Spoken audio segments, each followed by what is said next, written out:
Good evening students. हम performing art कर रहे थे बेटा। कॉन्सेप्ट ऑफ परफॉर्मिंग आर्ट हो गया था। उसमें जो नेक्स्ट हमारा है टॉपिक वो है नृत्य कला यानी कि डांस। डांस नृत्य जो है वो मानवीय अभिव्यक्ति का प्रदर्शन है।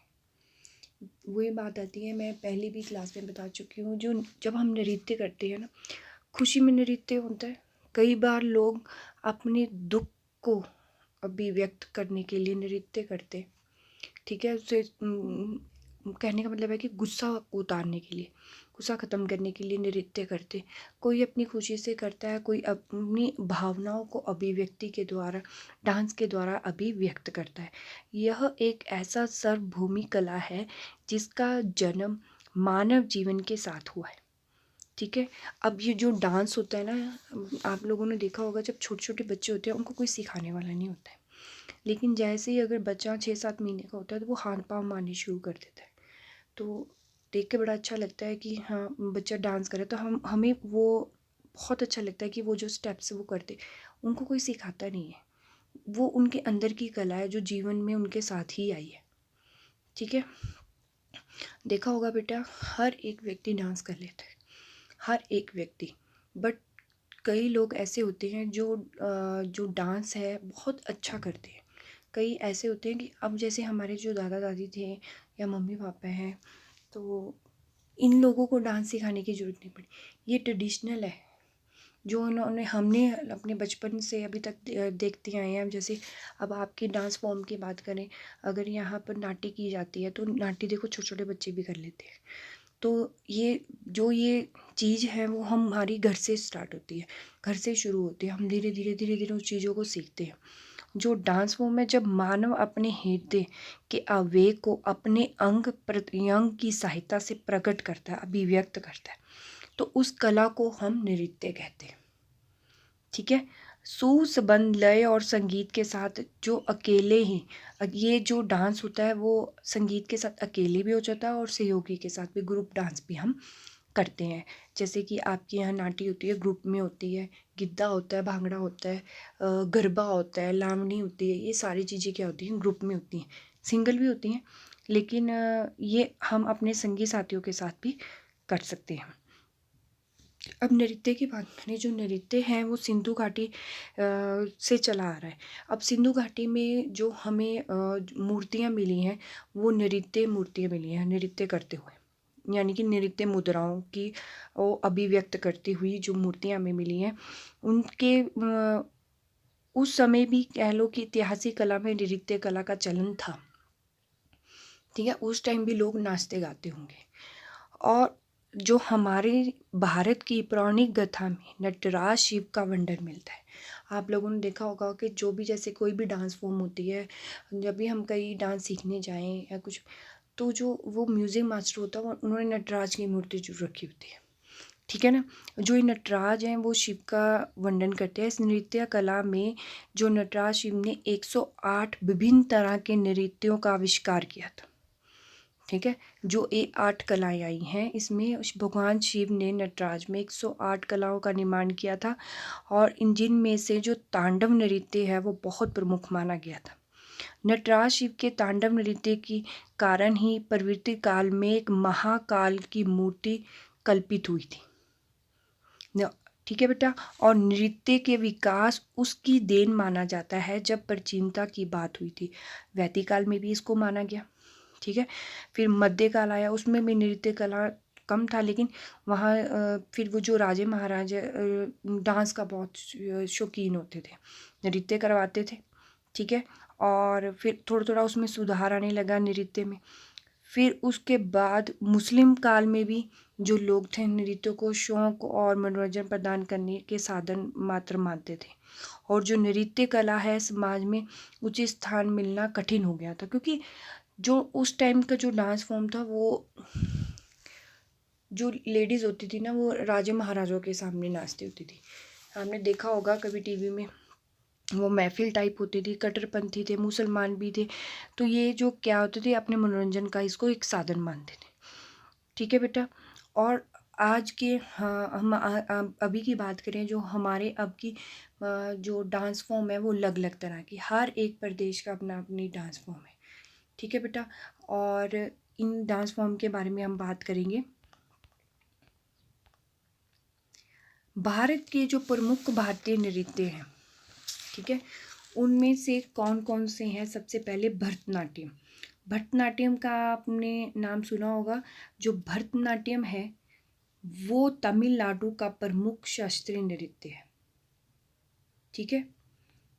पहले हम बात कर लेते हैं। भरतनाट्यम है, कृष्ण अट्टम जिसे हम कुचिपुड़ी भी कहते हैं,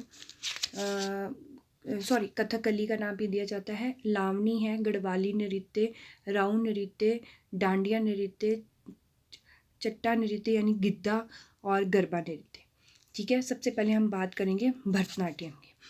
यह एक तमिलनाडु का प्रमुख शास्त्रीय नृत्य है जिसे कर्नाटक संगीत के माध्यम से एक व्यक्ति प्रस्तुत करता है। अब भरतनाट्यम जो होता है ना,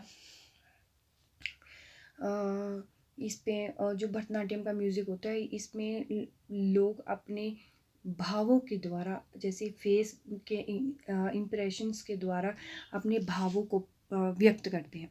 जैसे कि अगर भा का अर्थ भाव से है और रा का अर्थ राग से है, ता का अर्थ ताल से है, तो नाट्यम का अर्थ थिएटर से है, ठीक है, थिएटर से है। और नृत्य पहले मंदिर में प्रदर्शित होता था। जो ये भरतनाट्यम होते थे ये चीज़ थी, तो ये सारी चीज़ें जो क्या होती थी पहले मंदिर में प्रदर्शित होती थी। भरतनाट्यम नृत्य कला के जो अत्यंत परिचितम रूप माना जाता है। ये जो भरत मुनि होते थे वो नाट्य शास्त्र में निहित थे। वो ईश्वर के प्रति अगाध आस्था के फलस्वरूप इसकी उत्पत्ति मानी जाती थी, ठीक है। और इस नृत्य में कविता, संगीत, नृत्य और नाट्य का अद्भुत समावेश है। नाटक के अगर भरतनाट्यम की बात की, जो अगर आप उन्होंने कोई नाटक का आविष्कार किया तो वो इस डांस फॉर्म के द्वारा अपने पूरे नाटक को प्रदर्शित करते थे। आपने देखा होगा भरतनाट्यम अगर वो कृष्ण लीला का अगर वो नृत्य करें तो उसमें उनकी सारी लीलाओं का वर्णन इनके इस नृत्य के माध्यम से हो जाता है, ठीक है बेटा। नेक्स्ट जो है इसमें जो भरतनाट्यम है वो 18वीं शताब्दी में भी और 20वीं शताब्दी की शैली में भी ये माना जाता है। इसमें और भी कई तरह के भरतनाट्यम आते हैं। भरतनाट्यम की भी अपनी शैली है, ठीक है। भरतनाट्यम नृत्य प्रस्तुत करने की एक शैली है। ये 2 अंशों में संपन्न होती है। एक होता है नृत्य जिसमें सिर्फ एक, जिसमें होता है अभिनय करना, ठीक है। सामान्य तौर पे इस नृत्य के जो भाग हैं वो 7 माने गए, ठीक है। बट जो पार्ट हैं वो 2 ही हैं, एक नृत्य द्वारा एक अभिनय द्वारा, ठीक है। और इसको आगे 7 भागों में बांटा गया है।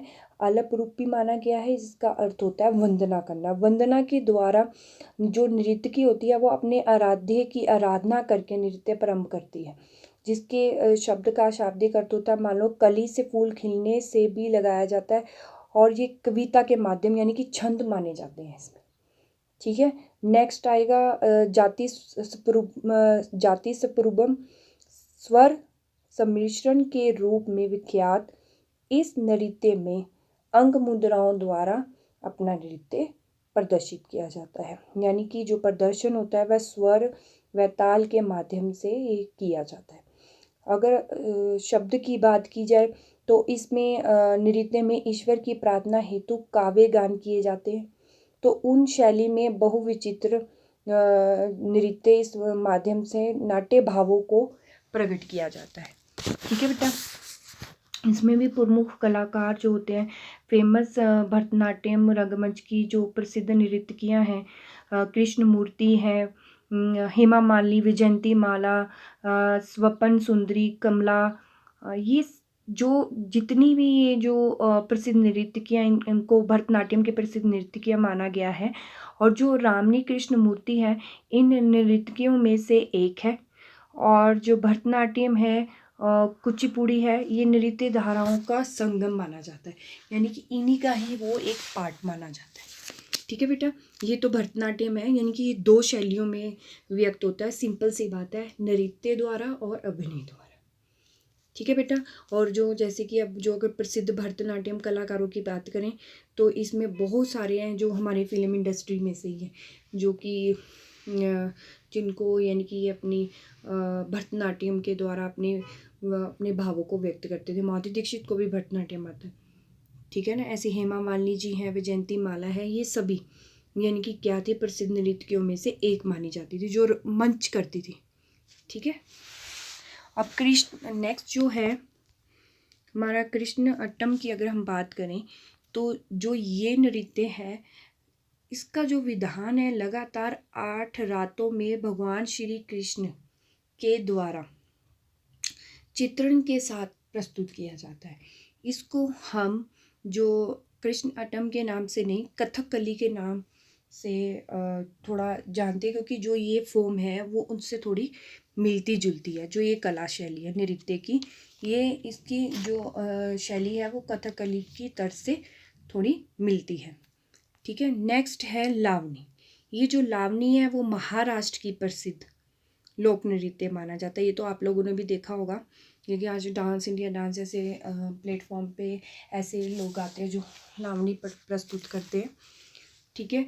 और महाराष्ट्र का जो विशेष प्रकार का ये जो लोक नृत्य है वो गांव में तमाशों के अंतर्गत किया जाता है, यानी कि इसके अंदर भी नाटक प्रस्तुत किया जाता है। इसमें जो स्त्रियां होती हैं परंपरागत गीतों को गाकर इसको प्रदर्शन करती हैं, ठीक है। नेक्स्ट है हमारा गढ़वाली डांस। अगर हम गढ़वाली नृत्य की बात करें, जो ये प्राकृतिक के वातावरण में बसे गढ़वाल जब खेतों में खुशियाँ मनाई जाती है ना, तब ये अपने नृत्य को प्रस्तुत करते हैं। जैसे विसाखी पर हम पंजाब में करते हैं ना, जब फसल कटती है तो नृत्य के माध्यम से तो वहाँ पे भांगड़ा और गिद्धा किया जाता है। ऐसे ही गढ़वाली नृत्य जो है वो खेत के कटने के समय खुशी मनाने के लिए जो नृत्य किया जाता है, और वह गढ़वाली नृत्य के नाम से विख्यात है।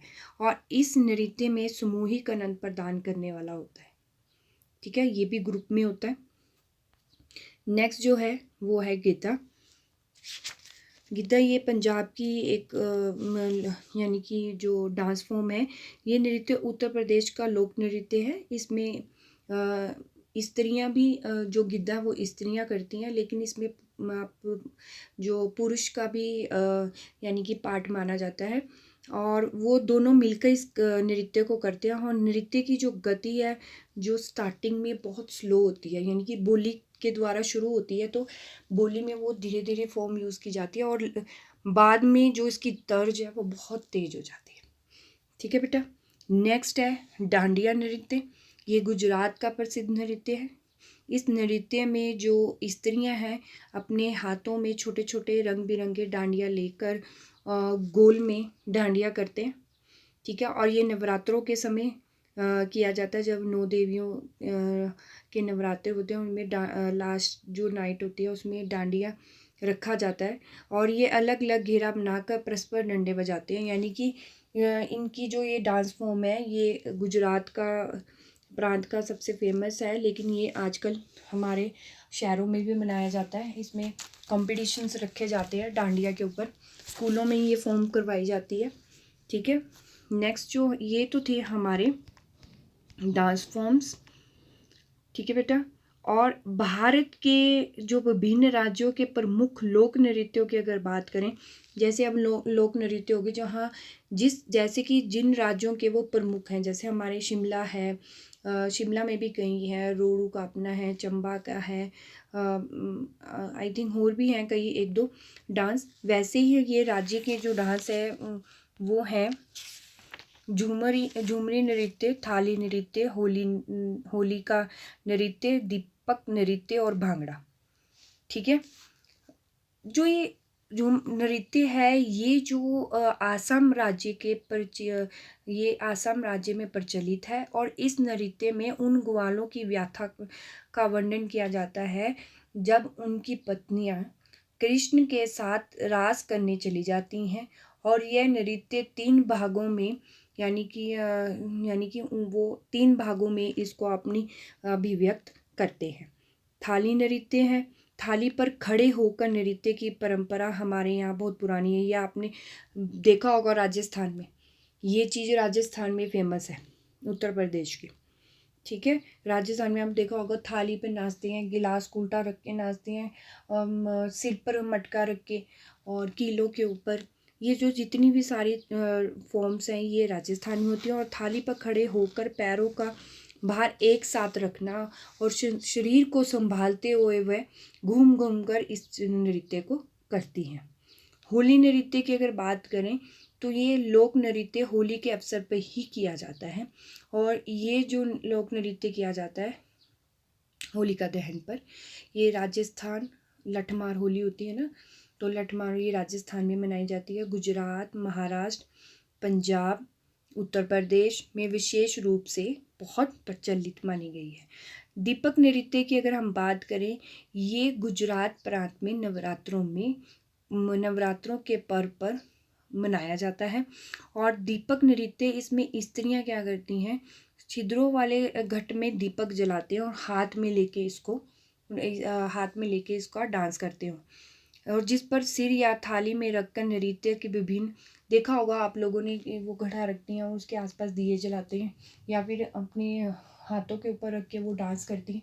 ये जो सारा नृत्य ये राजस्थान में, दीपक नृत्य है वो राजस्थान में किया जाता है। नेक्स्ट है भांगड़ा। भांगड़ा गिद्धा इज़ द फेमस पंजाब का लोक नृत्य माना गया है। ये वीर रस प्रधान होता है। ये भांगड़ा है वो पुरुष और स्त्रियां दोनों करती हैं। और इस नृत्य का भी प्रारंभ लय के द्वारा धीमी आवाज़ से होता है, सुर के द्वारा होता है। फिर ये धीरे धीरे अपनी फॉर्म को तेज कर लेता है, जिससे दर्शकों को आनंद मिलता है। और इसमें जो इस संगत में जो चीज़ें यूज़ की जाती है, ढोलक है, नगाड़ा है, और भी कई चीज़ें हैं जिसमें इस डांस फॉर्म में इसका प्रयोग किया जाता है। ऐसे तो और भी कई तरह के लोक नृत्य हैं, जिसमें रास लीला है, बसंत रास है, और पदयानी है, पंथी नृत्य है, झांझी नृत्य है। ये जो राजस्थान के लोक नृत्यों में से एक माना जाता है। ठीक है बेटा, ये तो थे भारत के विभिन्न राज्यों के प्रमुख लोक नृत्य। नेक्स्ट हम बात करते हैं चलचित्र, यानी कि ये भी परफॉर्मिंग आर्ट में आती है। ये जितने भी आप लोगों ने डांस फॉर्म्स देखी है परफॉर्म के द्वारा ही व्यक्त की जाती हैं। ठीक है बेटा, ये जो नेक्स्ट है हमारा चलचित्र, सिनेमा या मूवी की बात करें, जो सरकार और सिनेमा की अगर हम बात करें, जो सिनेमा इस बोर्ड का जो पहली बार वो कब आया, जो गठन था वो 1952 में हुआ, सेंसरशिप अधिनियम के अंतर्गत। इस बोर्ड में एक अध्यक्ष तथा कम से कम 12 और अधिक से अधिक 25 गैर सरकारी सदस्य होते थे। इन सब की नियुक्ति सरकार द्वारा की जाती थी। ठीक है, और इनके जो कार्यकाल जो क्षेत्रीय हैं वो है बेंगलोर में है, गुजरात में है, कर्नाटक, चेन्नई, नई दिल्ली, गुवाहाटी आदि में इनके जो प्रमुख कार्यकाल हैं। और इस बोर्ड में जो कला, इसमें कौन कौन होते हैं, एक तो पत्रकार होता है, समाज सेवक होते हैं, मनोवैज्ञानिक होते हैं, ठीक है, और शिक्षावादी होते हैं। इसका जो पहला पॉइंट है वो है केंद्रीय चलचित्र प्रमाण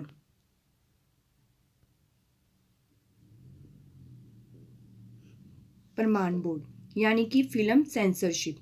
ये बोर्ड जो है फिल्म परीक्षण के बाद अप्रतिबंधित जन प्रदर्शन के लिए यू प्रमाण पत्र व प्रतिबंधक सिर्फ 18 वर्ष से ऊपर की आयु वालों को देखने के लिए बनाया जाता है।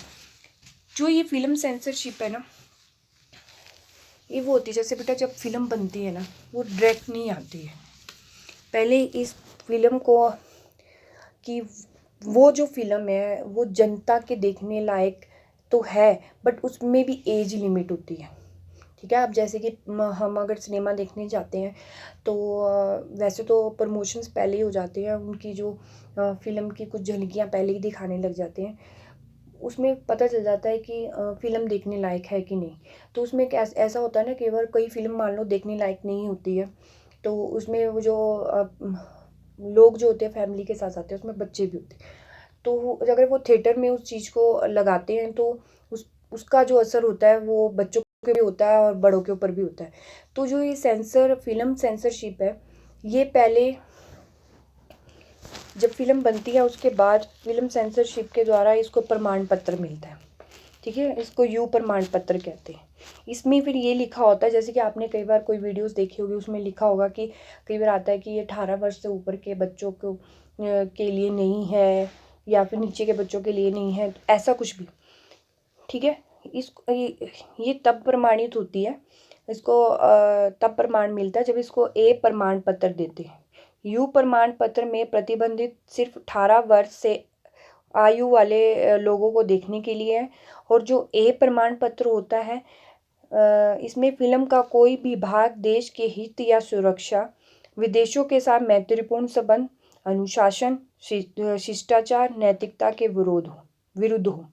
तो उसमें न्यायालय क्या करता है कि अपनी अवमानना हो या किसी अपराध के बढ़ने की संभावना हो, तो बोर्ड ऐसी फिल्म को प्रमाण पत्र देने से मना कर सकता है। कहने का मतलब है कि मान लो अगर किसी के ऊपर अगर वो फिल्म बना रहे हैं, अब आपने देखा वो छपाक मूवी आई थी, छपाक आई थी, और पद्मिनी मूवी आई थी, आई थिंक, मुझे नाम नहीं उसका याद आ रहा। तो कितना उसके ऊपर बवाल हुआ था। तो जो ये सेंसरशिप होती है, सिंपल शब्दों में बोलूँ कि ये एक प्रमाण पत्र देती है कि अगर फिल्म को अगर लॉन्च करने के बाद किसी तरह का कोई हंगामा या फिर किसी प्रकार का कोई अनुशासन या कोई भी विदेशों के साथ कोई ऐसा हित की सुरक्षा ना हो, ऐसा कुछ भी हो, वो फिल्म को उस चीज़ का प्रमाण पत्र नहीं मिलता कि वो उस चीज़ को वो लॉन्च कर पाए, ठीक है बेटा। और भारत में जो फिल्में हैं वो केंद्रीय फिल्म प्रमाण बोर्ड द्वारा ही प्रमाणित होने के बाद ही प्रदर्शित होती है, ठीक है। पहले उनको प्रमाण पत्र मिलता है, फिर वो फिल्म जनता के बीच में आती है, ठीक है। जो नेक्स्ट है फिल्म प्रभाग की बात करें, ठीक है। अगर फिल्म डिवीज़न की बात हम करें, इसमें फिल्म प्रभाग अंतर्राष्ट्रीय समाचार चित्र संघ का भी सदस्य माना जाता है।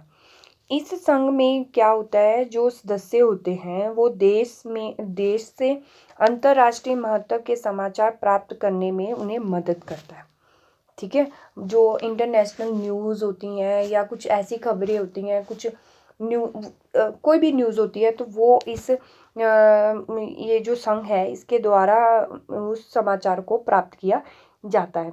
और जो फिल्म प्रभाग के वृत्त चित्र और समाचार चित्र देश भर के सिनेमाघरों में दिखाए जाते हैं, ठीक है। और इस प्रभाग की जो स्थापना है वो 1948 में हुई, ठीक है। इसका मुंबई में हुई। और यह जो प्रभाग फिल्मों के माध्यम से आर्थिक विकास और सामाजिक परिवर्तन के लिए चलाई जा रही सरकार की नीतियों और योजनाओं की जानकारी देकर ही अपनी उपलब्धियों पर प्रकाश डालकर जन जागरण का काम करता है, ठीक है। कई मोटिवेशंस वीडियोस होती हैं, कई फिल्में ऐसी होती हैं जो दिल को छू जाती हैं, कोई फैमिली के ऊपर बनी होती हैं, कोई कॉमेडियंस मूवी होती हैं।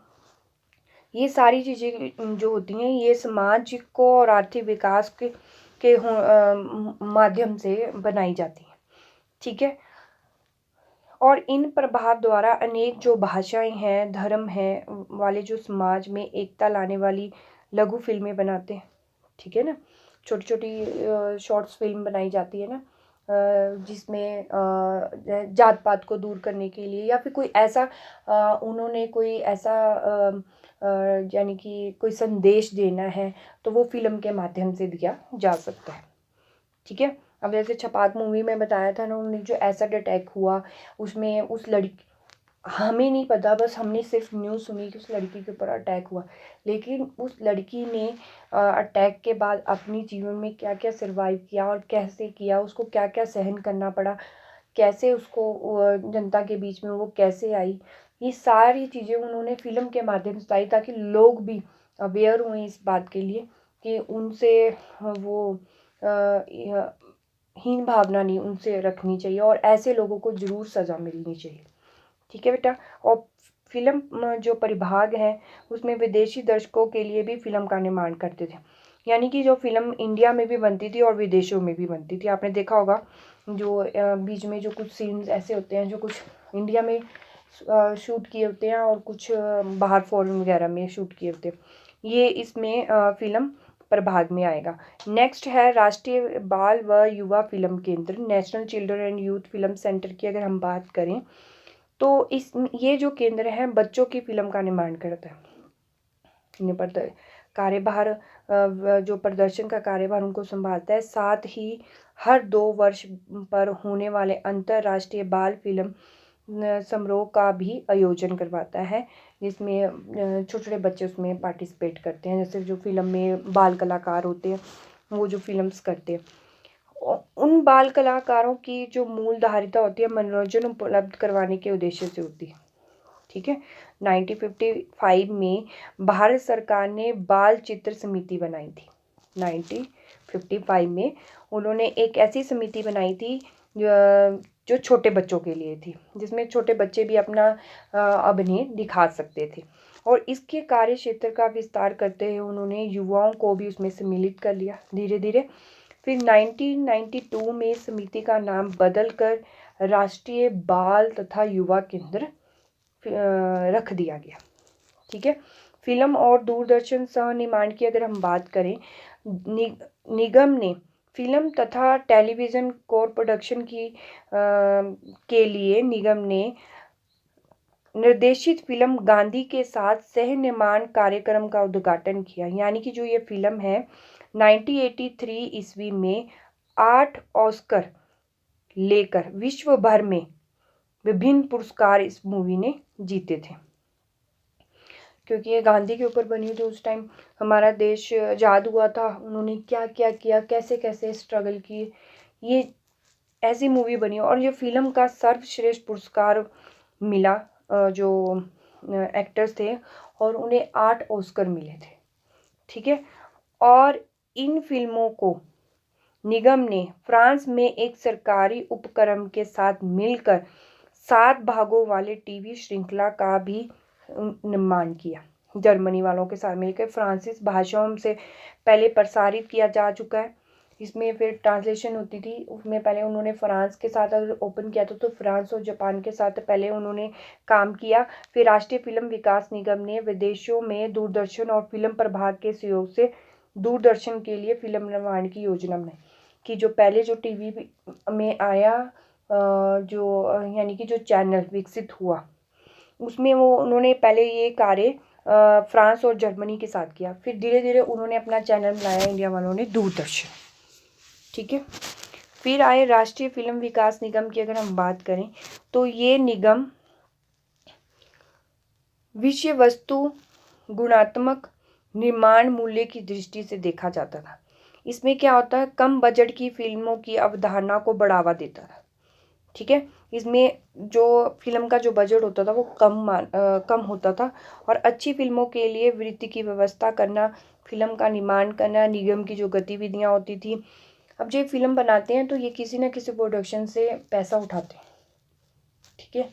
डायरेक्टर होते हैं, प्रोड्यूसर होते हैं, ये थोड़ा थोड़ा पैसा उठाकर जो राष्ट्रीय फिल्म विकास, फिर क्या होता था इसमें फिल्म का निर्माण करना निगम की गतिविधियों में आता था। और देश की अच्छी फिल्मों को प्रोत्साहन देने के लिए एक केंद्रीय एजेंसी का निर्माण किया गया। वो निगम की इस एजेंसी की स्थापना 1980 में हुई, और बाद में ये पूर्व स्थापित फिल्मों को वित्त निगम द्वारा इन्हें प्रदर्शित किया गया। ठीक है। नेक्स्ट है फिल्म वित्त निगम। इसकी स्थापना भारत सरकार ने 1960 में की। ठीक है। और ये इसे केंद्र का उद्देश्य फिल्मों में गुणवत्ता का सुधार लाने के लिए किया गया था। फिल्में जरूर बनती थी, जैसे कि पहले ब्लैक एंड वाइट मूवीज आती थी, फिर धीरे धीरे उनमें कलरफुल लाने के लिए और यानी कि उनको डेवलप करने के लिए इस प्रभाग का निर्माण किया गया था 1960 में। फिर इसमें उनकी जो वित्तीय संसाधन उनमें उपलब्ध कराने का भी उन्होंने यानी कि निगम के द्वारा जो फिल्मों में गुणवत्ता और सुधार लाने की बात की थी, वो भी इन्हीं उद्देश्य फिल्मों के द्वारा किया जाता था। गीत और नाटक प्रभाग की अगर हम बात करें तो जो भारत सरकार ने सूचना और प्रमाण मंत्रालय के अंतर्गत 1954 में यह प्रभाग स्थापित किया। ठीक है, 1954 में ये प्रभाग की स्थापना हुई गीत और नाटक की। इसका जो उद्देश्य होता था वो सिर्फ होता था मनोरंजन के लिए। ठीक है, मनोरंजन के माध्यम से आम जनता को राष्ट्रीय कार्यक्रमों और उद्देश्यों से अवगत करवाना। ठीक है, जैसे कि हम गीत के द्वारा अपने भाव को, यानी कि जो जनता है, अब आप लोग देख लो आजकल जैसे लॉकडाउन हो रखा है, हम न्यूज़ के ऊपर डिपेंड है। ठीक है, तो चलो न्यूज़ है, अपडेट होता है, फेसबुक है, गूगल है, न्यूज़ आती हैं, इनके द्वारा हमें अवेयर किया जाता है। जैसे देखा होगा ना आप लोगों ने, अब एड्स बनी है कि हमें हैंड वॉश कैसे करने चाहिए, हमें मुंह ढककर और सोशल डिस्टेंसिंग का ध्यान रखना चाहिए। ये जो सारी चीज़ें लोगों तक कैसे पहुंचती हैं, नाटक के द्वारा या फिर किसी गीत के द्वारा। आपने देखा होगा ना, अब आजकल कोरोना के ऊपर गाने बन रहे हैं, जो ये फिल्म इंडस्ट्री वाले हैं, घर में रहकर ही जो सॉन्ग्स को बना रहे हैं, और आजकल पहाड़ी सॉन्ग्स भी बन रहे हैं। तो ये जो अवेयर किया जाता है लोगों को गीत और नाटक के माध्यम से, इससे क्या होता है, लोग जल्दी उस चीज़ को सीखते हैं और उसके ऊपर ज़्यादा अमल करते हैं। ठीक है, नेक्स्ट है भारतीय फिल्म और दूरदर्शन संस्थान की। लास्ट में क्या आया कि भारतीय फिल्म और दूरदर्शन संस्थान, फिल्म जांच समिति की सिफारिश पर 1960 में पुणे में एक संस्थान की स्थापना की गई। इस संस्थान का जो मुख्य उद्देश्य था वो चलचित्र यानी कि मूवीज़ और दूरदर्शन कला व शिल्प का प्रशिक्षण उपलब्ध करवाना। ठीक है, यानी कि चलचित्र, और पहले तो रेडियो होता था ना, तो मूवीज़ के अंदर दूरदर्शन में कला, शिल्प कला और चलचित्र के द्वारा उस चीज़ का प्रशिक्षण करवाना। फिर इसका जो शुभ आरंभ हुआ वो हुआ 1971 में। ठीक है, दिल्ली में किया गया। 1974 में भारतीय फिल्म और दूरदर्शन संस्थान ने एक स्वैच्छासी निकाय का रूप धारण किया, यानी कि इन्होंने टेलीविज़न प्रशिक्षण शुरू किया। ठीक है, 1974 में। फिर इस संस्थान ने भारतीय राष्ट्रीय फिल्म संग्रहालय के द्वारा एक फिल्म प्रस्तुत की, जिसका जो माध्यम था वो था पाठ्यक्रम प्रतिवर्ष नियमित रूप से कैसे चलाया जाए। ठीक है, और जो ये संस्थान थी, फिल्म निर्देशन थे, चलचित्र कला, इसमें संपादन थे, साउंड इंजीनियरिंग थे, आदि क्षेत्र, यानी कि फिल्म को बनाने के लिए director, producer, cameraman, makeup artist, कलाकार, इन सब को, यानी कि विशेषज्ञों से सिनेमा में एक डिप्लोमा उनको प्रदान किया गया। ठीक है, कि किस किस को कौन कौन सी चीज़ में वो माहिर है। ठीक है, ये चीज़ें इसमें आएंगी। और इस संस्थान के बाहर के जो विद्यार्थियों के लिए प्रदर्शन के लिए इन्होंने राष्ट्रीय फिल्म समारोह के लिए एक फिल्म सम्मानित की, यानी कि इनको फिल्म से सम्मानित किया जाता था। अवार्ड्स मिलते हैं ना, फिल्म फेयर अवार्ड, आपने देखा होगा, अवार्ड्स देखे होंगे। तो इसमें क्या होता था कि उनका जो प्रदर्शन होता है, जैसे फिल्म आती है, बेस्ट एक्टर, बेस्ट एक्टर्स, यानी कि को स्टार, चाइल्ड कलाकार जो होते हैं, चाइल्ड आर्टिस्ट, कॉमेडियंस, इन सबको अलग अलग एक ये दिए जाते हैं, खिताब दिए जाते हैं। ये सब इसमें आता है। ठीक है, लास्ट में है फिल्म संगीत की अगर हम बात करें, पर्दे पर गीत संगीत का इतिहास तभी से शुरू होता है जब फिल्म में ना बोलना शुरू किया हो। यानी कि गीत संगीत का जो आरंभ है, इतिहास है, वो तब शुरू हुआ जब से फिल्म में ना बोलना शुरू किया। और बोलती फिल्म आलम आरा ने गीत संगीत द्वारा इसे परोया था। ये एक चैप्टर है 8th क्लास में, आलम आरा सिनेमा बोल उठा या सिनेमा बोलने लगा, आई थिंक। ये इनकी पहली जो फिल्म थी आलम आरा के द्वारा, जिसमें उन्होंने संगीत डाले थे। ठीक है, फिल्मों ने बोलना और गाना एक साथ शुरू किया था। ठीक है, जिसमें फिल्म में बोल भी थे और गाने भी थे। और कुछ ही समय के बाद जो फिल्में बनी वो उस दौर में कई ऐसी औसत रूप में 4 माह से ज़्यादा नहीं चलती थी। यानी कि डिपेंड करता है ना फिल्म के ऊपर, जैसे कि अब भी आज तो साल में कितनी फिल्में आती हैं। कई फिल्में ऐसा होती हैं कि थिएटर्स में कितने कितने दिनों तक लगी रहती है। ठीक है, जैसे कुछ कुछ होता है, मूवी है दिल वाले दुल्हनिया ले जाएंगे, ऐसे ऐसे जो मूवीज़ हैं ये थिएटरों में गोल्डन जुबली करते हैं। और कुछ फिल्में क्या होती हैं, आती और जाती हैं। तो वो इसमें ऐसा ही होता था स्टार्टिंग में। फिर एक मैजिक सिनेमा हॉल में एक जो मूवी थी वो 7 हफ्ते तक चली थी, जिसका जो श्रेय है वो इस फिल्म के गीत संगीत को दिया गया था। ठीक है, आलम आरा को अवार्ड मिला था।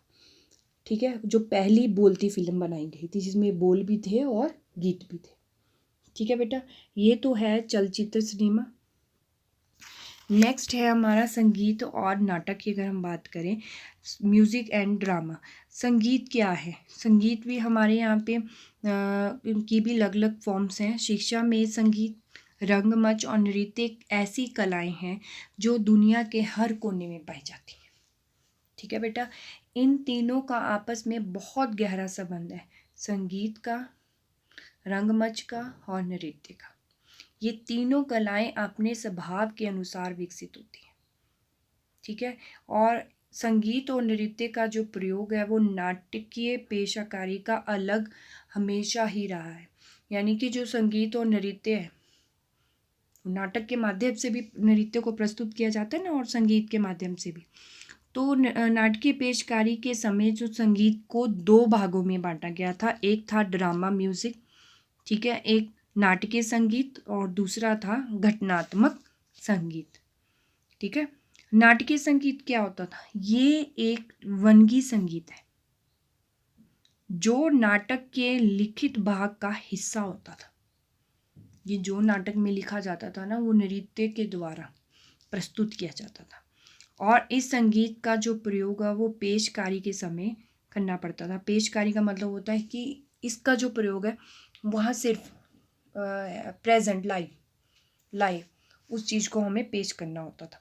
और इसमें केवल गीत उन दोनों का मिश्रण भी हो सकता है। इसे नाटकीय संगीत भी कहा जाता था।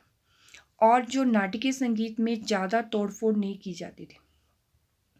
ठीक है, और इस संगीत में अगर संगीत से नाटक अगर हम हटा दें तो जो पेशकारी का प्रभाव है, उसका जो गुण है वो उसमें तब्दीली आ जाती है। तो उसका जो अंत है वो पेशकारी का वो असफलतापूर्व सामने आता है। ठीक है, उसको प्रदर्शित नहीं किया जा सकता अगर उसमें से हम नाटक में से संगीत और नृत्य निकाल दें। जैसे कि अब मैं मान लो कोई नाटक है, आपको ऐसे ही सुना दूँ कि जैसे कि मान लो कि ऐसा था, एक ऐसा राम था, शाम की वाइफ थी, ये वो, तो हम उस चीज़ को वैसे अच्छे से नहीं समझ पाएंगे। हाँ, सुना जरूर, लेकिन उस नाटक को अगर हम संगीत और नृत्य के द्वारा प्रदर्शित करें तो हम उसे प्रदर्शित करें तो हम उस चीज़ को बहुत अच्छे से लोगों को समझा सकते हैं। ठीक है, और नेक्स्ट है जो घटनात्मक संगीत होते हैं, ये जो नाटकीय पेशकारी में प्रयोग होने वाला दूसरा संगीत होता है जो लिखित पाठ का हिस्सा नहीं होता है। ये घटना घटी है, मान लो अब घटना ही घटी, छपाक की अगर हम बात कर लेते, एक घटना घटी, उस पर एसिड अटैक हुआ। ठीक है, बहुत एसिड अटैक होने लगे थे, कैसे कैसे। तो उसमें क्या हुआ, उस लड़की के ऊपर जब वो गिरा तो उस जो जलने का एहसास है और उसने जो जो महसूस किया वो सब कुछ उस घटना के ऊपर आधारित है। ठीक है, उस लड़की के ऊपर आधारित। और जो ये घटनात्मक संगीत होता है ये इसी के ऊपर ही होता है कि इसकी जो पेशकारी की हर झलक में इसका प्रयोग किया जाता है। और ये लिखित नहीं होता है कि हमने लिखा है, हमारी अंदर से जो मान लो कि जो ऐसे कविताएं लिखते हैं, ये घटना घटी है। ठीक है, उसके ऊपर ये आधारित होता है। ठीक है, जैसे कि अब सावधान इंडिया आता है, आप लोगों ने देखा होगा क्राइम पेट्रोल आता है, वो घटना पर आधारित होता है, वो खुद की बनाई, हाँ स्टोरी उनकी किरदार अपने होते हैं लेकिन वो घटना घटी होती है, तो उनके ऊपर उन्होंने सावधान इंडिया और ये क्राइम पेट्रोल का इसमें जैसे नाटकों में प्रयोग करते हैं, वो घटना पर आधारित होते हैं। ठीक है। और नाटक का जो प्रभाव को तीव्र बनाने के लिए इसका प्रयोग किया जाता है संगीत का। घटनात्मक संगीत का जो उद्देश्य होता है नाटक की थीम से अलग होकर दर्शकों का मनोरंजन करने नहीं होता है, ये केवल नाटक में किसी सजावटी वस्तु पर काम करता है। सजावटी वस्तु का मतलब कि मेन फोकस करता है कि उसमें किस चीज़ कौन सी घटना की बात की गई है।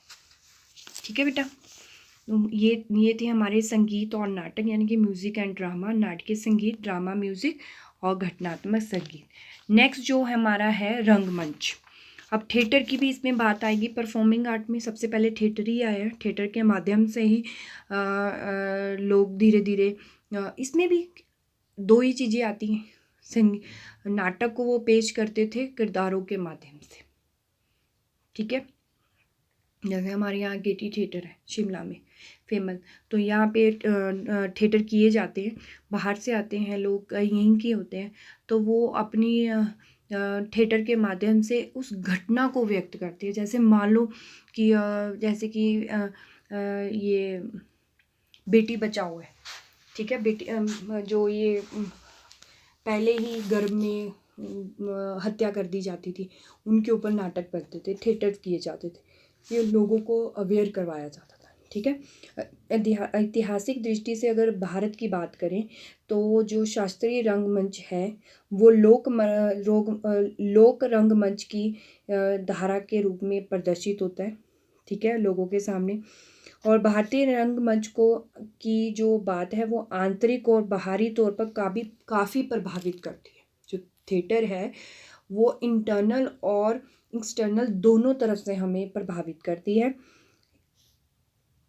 जो ये नाटक के जो आरंभ है वो 20वीं शताब्दी के में शुरू हुआ था। ठीक है, इसमें क्या होता था, जो देवताओं के नेत्रों की तृप्ति हेतु जो ब्रह्मा होते थे, वो उनकी इच्छा से नाटक रूपी पंचम वेद की उत्पत्ति हुई थी। ठीक है, इसी तरह भारतीय नाटक के जन्म की जो कहानी है वो किसी ना किसी रूप से वो धार्मिक यानी कि साधनों से जुड़ी हुई है। ठीक है, और अगर हम वैदिक काल में की बात करें तो यज्ञ में जो कर्म कांड होते थे वो नाट्य जैसी उनकी स्थिति होती थी, इनकी क्रियाओं में मौजूद होते थे। ठीक है,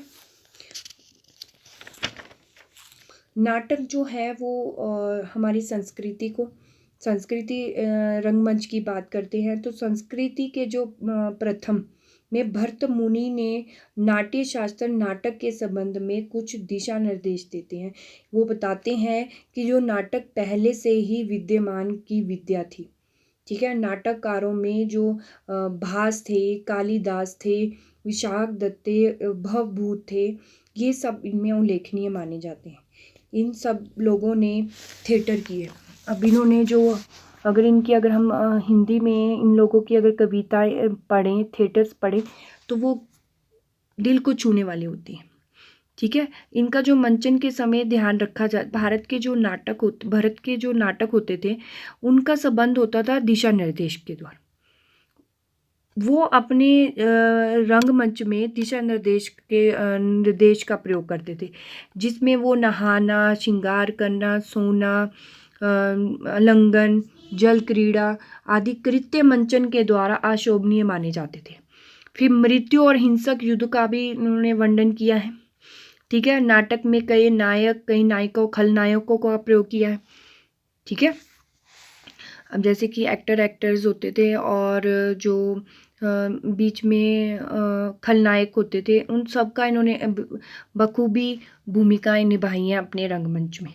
और अगर संस्कृति रंगमंच के जो प्रमुख नाटक और नाटककार थे उन्होंने भी अपनी यानी कि अपनी देश में अपने रंगमंच प्रस्तुत किए हैं। अब कालिदास की बात करें तो जो कालिदास थे वो चौथी और 5वीं सदी के माध्यम के माने जाते थे। उन्होंने उज्जैन के जो राजा विक्रमादित्य थे, थे, उनके जो दरबारी कवि थे, उन्होंने दरबार के नवरत्नों की बात की थी। उसमें एक कथा प्रचलित है कि ये अनपढ़ और गंवार हुआ करते थे, और जो इनका जो भाग्य ने एक दिन पलटा खाया। जो माँ काली की कृपा से वो संस्कृति के प्रखंड पंडित और विद्वान बन गए। ठीक है, फिर उसके बाद क्या हुआ, इन सब के पीछे इनकी पत्नी का हाथ माना जाता था। कहते हैं ना, हर एक शुभ कार्य के लिए किसी लेडीज का हाथ होता है, ये भी बात मानते हैं ना, तो वो भी यही बात मानते थे। वे अपने समय के बहुत बहुत ही विदुषी महिला मानी जाती। इनकी जो नाट्य कृतियाँ थी, जैसे कि राजकुमारी मल्लिका, राजा अग्निमित्र का प्रेम कथा, यानी कि शकुंतला, दुष्यंत और शकुंतला की प्रेम कहानियाँ, ये कालिदास की बहुत ही फेमस कहानियों में से एक मानी जाती है। इसके ऊपर आई थिंक फिल्म्स भी बनी हुई हैं। ठीक है, ये तो थे बेटा हमारे संस्कृति रंगमंच।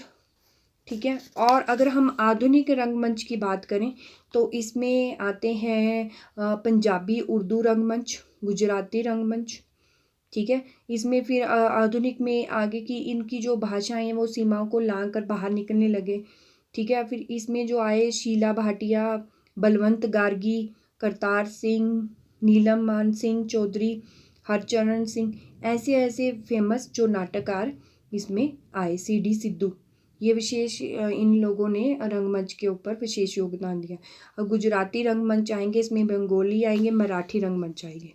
और हिंदुस्तानी शास्त्रीय संगीत की अगर हम बात करें तो अब शास्त्रीय संगीत में तो गज़ल आएगी, भजन आएंगे, और क्या आएगा, लास्ट आएगा इसमें कव्वाली, जो बहुत फेमस मानी जाती है। ठीक है, गज़ल जो होती थी वो काव्य और संगीत की खूबसूरत विद्या होती थी। ठीक है, जो गज़ल है वो फारसी भाषा में पहले लिखी जाती थी। फिर जो गज़ल की शुरुआत हुई वो काव्य की एक शैली के रूप में आई। ठीक है, फिर ये भारतीय गायकों के रूप की एक शैली बनी। ठीक है, अब ऐसे कई गज़ल के जगजीत सिंह है, गुलाम अली है, बेगम अख्तर है, मेहंदी हसन है, हरिहरन है, मुनी बेगम, भूपिंदर सिंह, ये पंकज उदास, ये तो सब नाम इनका जानते होंगे, इनकी तो फेमस हैं गज़लें। ये पंकज उदास आदि जो इनके प्रमुख गज़ल गायक थे। भजन की अगर हम बात करें तो भारतीय संगीत में प्रमुख रूप से 3 भेद किए गए हैं, शास्त्रीय संगीत, सुगम संगीत और लोक संगीत। भजन जो है वो सुगम संगीत की एक शैली मानी जाती है। ठीक है, जो भारतीय संगीत में जो भजन है वो सुगम शैली मानी जाती है, जिसका आधार होता है शास्त्रीय शैली संगीत में, सॉरी। ठीक है, नेक्स्ट है कव्वाली। कव्वाली जो है वो भारतीय उपमहाद्वीप के सूफी भक्तों की भक्ति की संगीत की एक धारा मानी जाती है, जो उभर कर सामने है। इसका जो इतिहास है वो लगभग 700 साल से ज़्यादा पुराना है, क्योंकि कव्वाली तो काफ़ी राजा महाराजाओं के टाइम की होती थी। और वर्तमान समय में ये भारत में, पाकिस्तान में, बांग्लादेश में, कई देशों में इसके संगीत के जो है वो लोकप्रिय हुआ कव्वाली। और कव्वाली का जो अंतर्राष्ट्रीय स्वरूप है वो कौन है, नुसरत फ़तेह अली खां, जो इसके प्रमुख फेमस कव्वाली गायक माने जाते हैं। ठीक है बेटा, ये तो था हमारा आज का डांस फॉर्म, डांस नृत्य कला, जिसमें ये अलग अलग तरह की नृत्य कलाएँ आई। ठीक है, और इसमें हमने राज्य के पहले शास्त्रीय नृत्यों की बात की, फिर इसमें हमने विभिन्न राज्यों के लोक नृत्यों की बात की, फिर चलचित्र की बात की, मूवीज़ कैसे आई, संगीत और नाटक का कैसे प्रयोग किया जाता है, फिर रंगमंच जिसमें संस्कृति रंगमंच, आधुनिक रंगमंच और हिंदुस्तानी शास्त्रीय संगीत आता है। ठीक है बेटा, ये तो था हमारा यूनिट 2 का first topic, understanding Indian folk and visual and performing art. I hope आप लोगों को समझ आया हो। ठीक है, नेक्स्ट हम करेंगे बेटा यूनिट 2 में नेक्स्ट टॉपिक है method of teaching creative art. ये कॉमन टॉपिक है सभी का, ऑल सब्जेक्ट्स में होगा ये, बट इससे पहले हम अपना थर्ड टॉपिक कर लेंगे, importance of visit in art exhibition and culture festivals. ठीक है बेटा, ये मैं आपको जो नेक्स्ट टॉपिक है वो नेक्स्ट वीडियो में सेंड कर दूँगी।